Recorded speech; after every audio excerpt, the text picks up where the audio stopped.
내 하나님 여호와가 내게 명령한 대로 안식일을 지켜 거룩하게 하라. 엿새 동안은 힘써 내 모든 일을 행할 것이나 일곱째 날은 내 하나님 여호와의 안식일인지 너나 내 아들이나 내 딸이나 내 남종이나 내 여종이나 내 소나 내 나귀나 내 모든 가축이나 내 문 안에 유하는 객이라도 아무 일도 하지 못하게 하고 내 남종이나 내 여종에게 너같이 안식하게 할지니라. 너는 기억하라. 네가 애굽 땅에서 종이 되었더니 내 하나님 여호와가 강한 손과 편팔로 거기서 너를 인도하여 내었나니 그러므로 내 하나님 여호와가 내게 명령하여 안식일을 지키라 하느니라. 아멘. 제가 요즘 교회 사무실에 앉아있을 때 주일날 가장 기분 좋고 기쁜 순간이 하나 있습니다. 언제냐면 중고등부 예배 마치고 사무실 제 책상에 앉아있을 때예요. 그때가 우리 중고등부 학생들과 교사들이 이제 떠드는 소리가 시작되는 시점이고 조금 더 지나면 이제 청년들도 와서 함께 거기서 대화가 이루어집니다.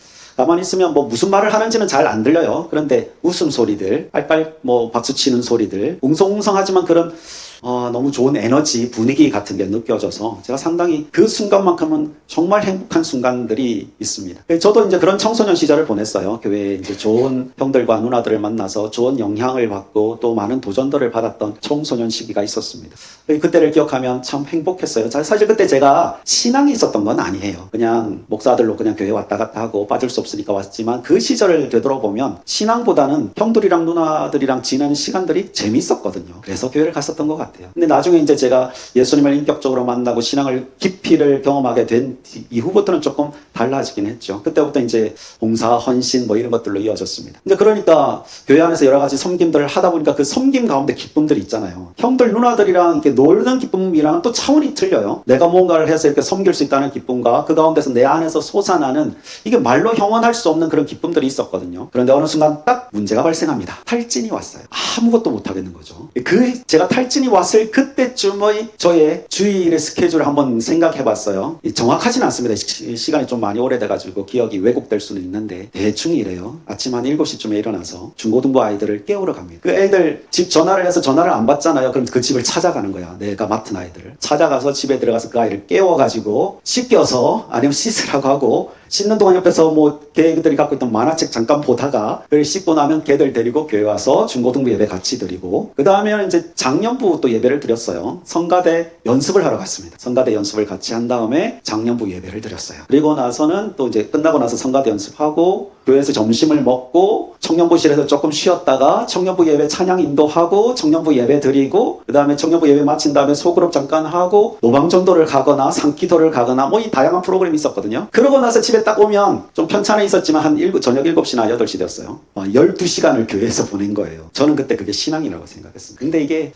계속 되다 보니까 내가 지금 뭘 하고 있나라는 질문을 던지게 되는 거죠. 원래 이게 섬김이라는 건 속에서부터 솟아나는 기쁨이 있어요. 누가 하지 마라 그래도 하게 되고요. 좋은 말이 들리든 나쁜 말이 들리든 상관없이 섬김 가운데 기쁨이 있어서 그런 말이 하나도 크게 들리지 않거든요. 근데 어느 순간 이게 기쁨은 하나도 남지 않고 피곤만 남게 되는 순간이 와요. 그러면 막 그런 말들이 크게 들립니다. 그리고는 이제 온몸에 힘이 쫙 빠지고 더 이상은 못하다. 그래서 제가 하나씩 군대 간다는 핑계 가지고 다 내려놓았어요. 그때 제가 했던 착각이 2개가 있습니다. 첫 번째 착각은 내가 이렇게 많은 일들을 섬기고 있는데 내가 이걸 딱 멈추면 교회에 엄청난 티가 날 거야. 내가 빠진 자리가 분명히 드러나서 교회에서 뭔가 대책을 세워야지 뭐 이런 반응이 올 거라고 착각을 했습니다. 어땠을까요? 2주 딱 지나니까 누가 내 자리를 채우더라고. 아쉽기는 하지만 내가 없다고 해서 교회가 멈추지는 않아요. 이 교회가 하나님의 교회고 하나님께서 주관하시는 교회여서 그런지 하나님이 어떻게든 굴러가게 하시더라고. 나는 소모품이라는 걸 그때 알게 됩니다. 또 다른 착각은 뭐냐 하면 내가 이렇게 해서 게다가 내가 목사들이고 이렇게 열심히 섬기던 사람이 딱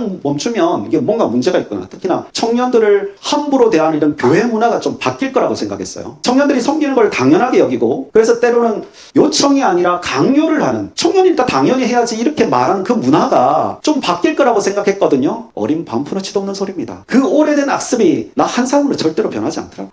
나는 아무것도 아니구나 깨닫게 되었습니다. 좀 여러분과는 조금 동떨어진 이야기일 수도 있어요. 근데 저희는 말씀을 드리는 게 저의 시대와 여러분의 시대 섬김의 그 모습이라는 건 좀 다릅니다. 그죠? 우리 때는 또 그래야 되는 줄 알았지만 또 이따가 말씀을 나누게 될 텐데 그게 옳은 건 아니거든요. 근데 우리가 같은 질문 앞에는 서 있어야 된다는 생각이 들어요. 제가 모든 것을 멈춰야만 했던 내가 이 주일을 온전하게 드리고 있는가라는 질문이었거든요. 사실 나는 왜 주일을 거룩하게 보내면 이 주일 가운데 기쁨이 넘치고 새 힘을 얻어서 이 한 주를 살아가야 되는데 나는 왜 이렇게 피곤 기분만 한 거지? 내가 주일을 온전하게 드리면 하나님께서 나에게 이 기쁨과 은혜와 평안을 왕창 내려주셔야 되는데 나한테 남는 게 없어요. 다 소진돼가지고. 나는 온전한 주일을 지키고 있는가? 특별히 오늘 말씀이 안식이라는 이 단어가 나오는데 나는 이 주일을 통해서 안식을 누리고 있는가라는 질문이거든요. 여러분도 똑같은 질문 앞에 있습니다. 여러분은 물론 섬김의 분량과 섬김의 방향과 시간이 다 다르지만 여러분은 이 주일에 안식을 누리고 있습니다. 사실 우리가 이 안식을 누리느냐라는 질문을 하기 전에 사실 이 전제 조건이 충족되어야 돼요. 그게 뭐냐면 13절 말씀인데 엿새 동안은 힘써 내 모든 일을 행할 것이나 라고 되어 있어요. 엿새 동안 열심히 일해야 그 다음에 안식을 누리는 거예요. 성경을 보면 우리가 마치 이제 신앙적이라는 것을 오해할 때 신앙적인 거는 교회 안에 모든 것을 다 바치고 나의 시간, 나의 물질, 나의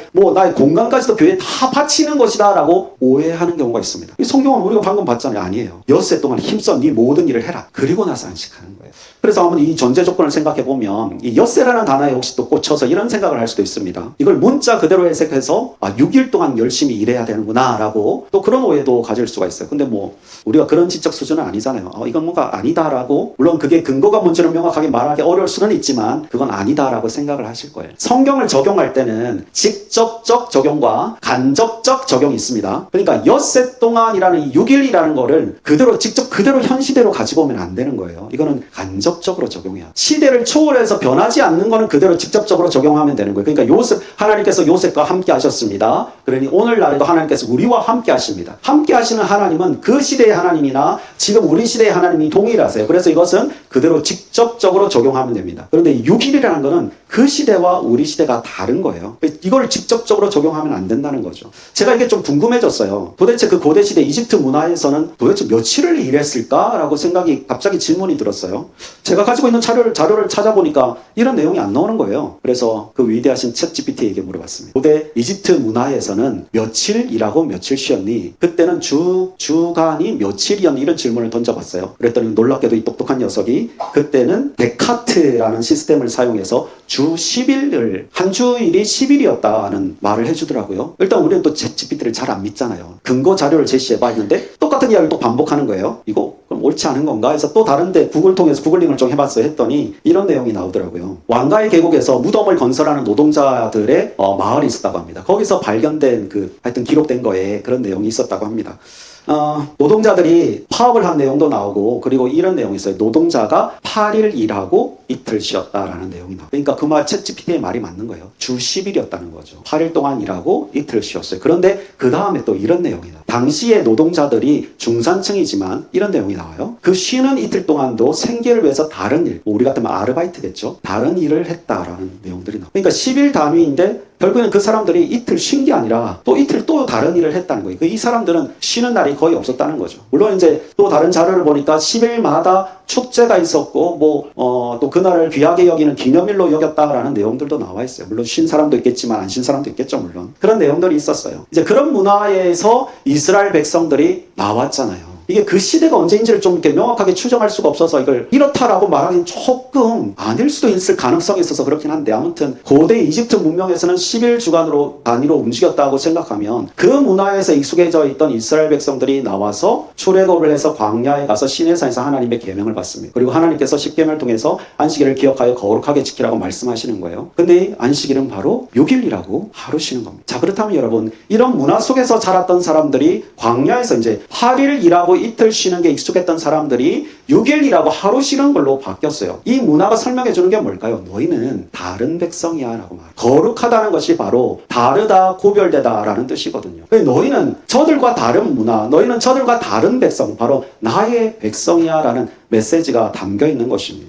우리에게 한번 적용해 볼까요? 우리의 정체성이라고 할 수 있을 겁니다. 저 세상 사람들과는 다른 정체성, 우리가 무엇이어야 합니까? 하루, 우리가 6일은 열심히 일하지만 그 하루는 하나님께 올려드릴 수 있는 그런 구별된 사람이 바로 거룩한 사람이고 안식으로 들어갈 수 있는 사람이 아닐까요? 물론 앞에서 6일이라는 한 단어에 집중해서 6일만 일해야 된다라고 생각하면 잘못된 것이죠. 물론 이제는 12시간 일하는 사람, 또 3교대로 일하는 사람, 격일로 일하는 사람, 주말에 출근해야 되는 사람, 또 주일에도 일해야 되는 사람, 지금은 고대 시대 때와는 다른 아주 복잡하게 세상이 돌아가고 있거든요. 그럼 우리가 처음에 잠깐 말씀드렸지만 간접적으로 적용하고 직접적으로 적용할 걸 생각하면 6일은 간접적으로 적용하고 힘써 일하라는 건 직접적으로 적용해야 되는 거예요. 그럼 다시 우리에게 주어진 그 사명, 우리가 하는 그 학업, 우리가 하는 그 일, 우리가 생계를 위해서 하는 그 모든 일들을 그 요일을 떠나서 그게 최선을 다해서 삶을 살아내라. 그리고 안식을 누려라. 이런 말씀인 거예요. 자, 그렇다면 우리는 안식을 어떻게 누려야 할까요? 우리가 누려야 할 안식은 첫 번째 우리가 생각해야 될 것은 우리가 영적 안식을 누려야 된다는 겁니다. 우리는 삶을 살아가는 동안에 치열한 전쟁터를 오가고 있어요. 세속에서의 삶은 끊임없는 영적 전쟁터입니다. 우리는 신념을 지키기 위해서 노력해야 돼요. 우리는 신앙을 지켜내려고 용을 씁니다, 사실. 근데 물론 약해서 못 지킬 때도 있습니다. 세속의 속삭임에 넘어갈 때도 있습니다. 그러나 그렇다고 해서 우리가 그대로 두면 안 되는 거죠. 우리의 영적 건강을 다시 챙겨야 되는 거예요. 그게 뭐예요? 예배를 통해서입니다. 물론 개인적으로도 할 수 있습니다. 개인적으로 영적 건강을 챙길 수 있습니다. 깊은 묵상을 통해서 하나님의 말씀을 만나고 인격적인 교제를 통해서 그 하나님께서 날마다 채우시는 은혜를 누릴 수 있습니다. 그런데 개인적인 것은 한계가 좀 있어요. 그래서 우리가 영적 안식을 누리는 가장 좋은 방법이 공동체로서 예배하는 것입니다. 함께 찬양하고 함께 말씀을 듣고 하나님의 사람들과 만나서 그 삶을 나누는 그 모든 시간, 그 모든 예배를 통해서 우리가 영적 회복과 안식을 누리게 된다는 겁니다. 한 주에 한 번 우리 청년부 예배를 모이는 것이 너무나 익숙해져서 이게 얼마나 큰 건지 모를 수가 있어요. 저는 이걸 진짜 직접적으로 경험을 해본 적이 있습니다. 제가 아주 오래전에 한 문제 있던 교회에 설교 목사로 파송된 적이 있었습니다. 그 교회가 어떤 교회였냐면 담임 목사님이 이성 문제를 일으켜서 성도들과 사이에 그냥 쌍욕이 오가고 머리를 서로 쥐어뜯었던 그런 교회였어요. 그런 교회에 이제 제가 그 한 달 동안 가야 되는 거예요. 가기 전에 좀 많이 쫄았어요. 뭘 하지, 뭘 준비하지, 뭘 해야지, 이 문제에 대해서 내가 어떻게 생각해야 되지, 아무것도 모르겠는 거죠. 제가 또 나이도 어렸던 상태였고 그냥 복음만 전해야겠다라고 마음을 먹고 이제 강단에 가서 이제 강단에 서서 메시지를 전합니다. 그때 그 성도들의 눈빛이 제가 기억하기에 그 눈빛이 칼날 같았어요. 목회자에 대한 신뢰가 하나도 없는 거예요. 나도 똑같이 보이는 듯한 그런 느낌을 받았어요. 거기 서서 내가 할 수 있는 건 아무것도 없는 거죠. 그냥 아무런 정치적인 것, 아무런 교회 상황이나 다 하나도 언급하지 않고 그냥 복음만 딱 전했어요. 한 주 뒤에 놀라운 일이 벌어집니다. 제가 이제 두 번째 주에 갔을 때 보니까 성도님들이 그 복도에서 이야기하고 커피 마시고 밥 같이 먹고 웃는 소리가 들리고 깔깔깔거리고 농담을 주고받고 그 한 주 전만 해도 살벌했거든요. 근데 그 한 주 사이에 돌변하는 걸 보면 하나님께 온전하게 예배를 드리니까 그 심각한 상처조차도 하나님께서 싸마시고 고치시는 것을 보게 된 겁니다. 예배가 이렇게 큰 영향력이 있구나 라는 건 저때 깊이 경험을 했어요. 교회들마다 여러 가지 일들이 있습니다. 그런데 예배가 온전한 교회는 그 갈등들을 잘 넘어가요. 근데 예배가 온전하지 못하면 조그만 갈등들이 폭발합니다. 속에 막 골마가요. 그런 게 굉장히 많아요. 예배가 그만큼 영향력이 있고 우리의 영적 안식, 영적 건강의 핵심 메인이 될 수 있다는 겁니다. 물론 여러분 모두가 예배를 귀하게 여기고 있을 테이지만 여러분이 생각하는 것 이상으로 이 예배가 우리의 영적 건강과 안식에 큰 영향을 준다는 사실을 잊지 않으셨으면 좋겠어요. 매번 반복되는 적용이기는 하지만 예배를 소중하게, 예배를 통해서 주의를 거룩하게 지켜내십시오. 어쩔 수 없는 상황들이 있을 거예요. 우리는 굉장히 바쁜 시대를 살고 있으니까 어쩔 수 없는 상황들이 분명히 있어요. 근데 그런 거를 제외하고 이 예배를 빠지지 않고 온전하게 여러분의 영적 건강을 챙기는 핵심 포인트로 가장 딱 중심에 마련해 두시기 바랍니다. 그게 여러분을 영적 안식으로 늘 이끌어 줄 것입니다. 두 번째, 우리는 육적 안식도 누려야 된다는 겁니다. 소론에서 저희 청년 시절을 말씀드렸는데요. 그 시절에 제가 가지고 있던 잘못된 생각 두 가지를 또 말씀드릴게요.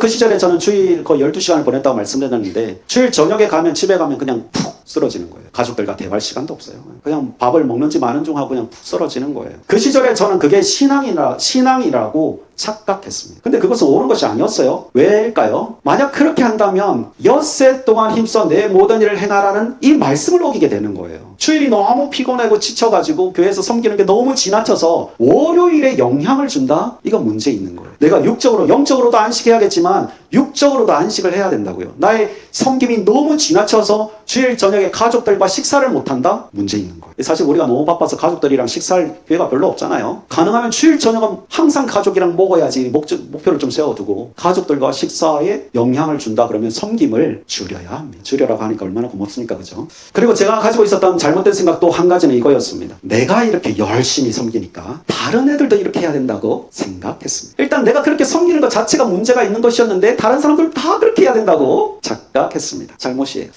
물론 이게 좋게 말하면 열정이에요. 나와 같이 열심히 같이 해보자. 열정이에요. 좋은 의도예요. 근데 문제가 발생하는 거죠. 열심히 같이 하자라는 좋은 의도로 시작됐는데 어느 순간 보면 저의 시선이 평가하고 비난하고 분석합니다. 여러분, 신앙이라는 것은 겸손이잖아요. 나 같은 것을 불러주신 하나님, 내가 섬길 수 있는 기회를 주신 하나님께 감사함으로 섬기는 거예요. 그런데 이게 나의 시선이, 나의 언어가, 나의 평가가, 나의 판단이 교만으로 바뀌는 순간 나의 신앙은 거짓 신앙이 되어가고 있는 거예요. 사람마다 상황과 여건이 다 달라요. 누군가에게는 이 예배를 참석하는 것 자체가 헌신일 수 있어요. 이 시간 한 번 빼기가 어려운 사람이 이 시간에 함께 와서 예배한다? 그 사람이면 그게 최상의 헌신일 수 있다는 거죠. 또 누군가에는 교사로 섬기는 것, 누군가에게는 뭐 성가대, 여러 가지로 사람마다의 상황과 여건이 다 달라요. 앞서 잠깐 언급했는데 우리는 권유할 수는 있지만 강요해서는 안 돼요. 권유와 강요의 차이점이 뭘까요? 권유는 결정권이 상대방에게 있는 거예요. 이것 좀 해줄 수 있어? 도와줄 수 있어? 시간 돼? 그 사람에게 결정권이 있는. 그런데 강요는 뭘까요? 너 이거 좀 해줘. 이거 해야 돼. 네가 아니면 안 돼. 이건 강요예요. 결정권이 나에게 있어요. 그 사람의 상황과 여건을 전혀 고려하지 않은 거죠. 우리가 열심히 섬기고 우리가 최선을 다해서 교회 안에서 섬겨내는 건 너무 귀하고 감사해요. 사실 여러분이 교회 안에서, 대체로 청년들이 교회 안에서 여러 가지 일을 많이 합니다. 근데 우리 다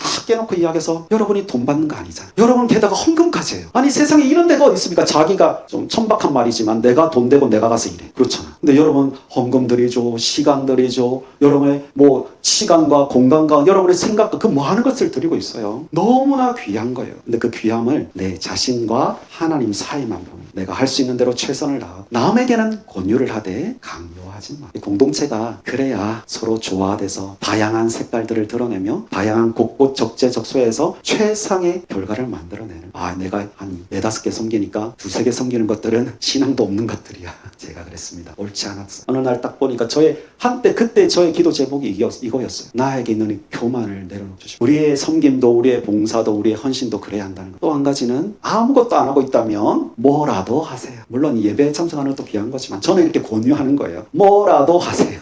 그래서 이게 앵커라 그랬죠, 섬김이. 그래서 앵커를 하나 탁 박아둬야 신앙이 탁탁탁 자라는. 사역자로서 여러분이 강조하고 싶은 것은 지금 섬김이 없다면 하나라도 섬길 것을 찾고, 섬기는 것이 지나쳐서 육체의 안식을 방해하거나 교만으로 가고 있다면 섬김을 조절하세요. 여러분 한 명 사라진다고 해서 교회가 사라지는 거 아닙니다.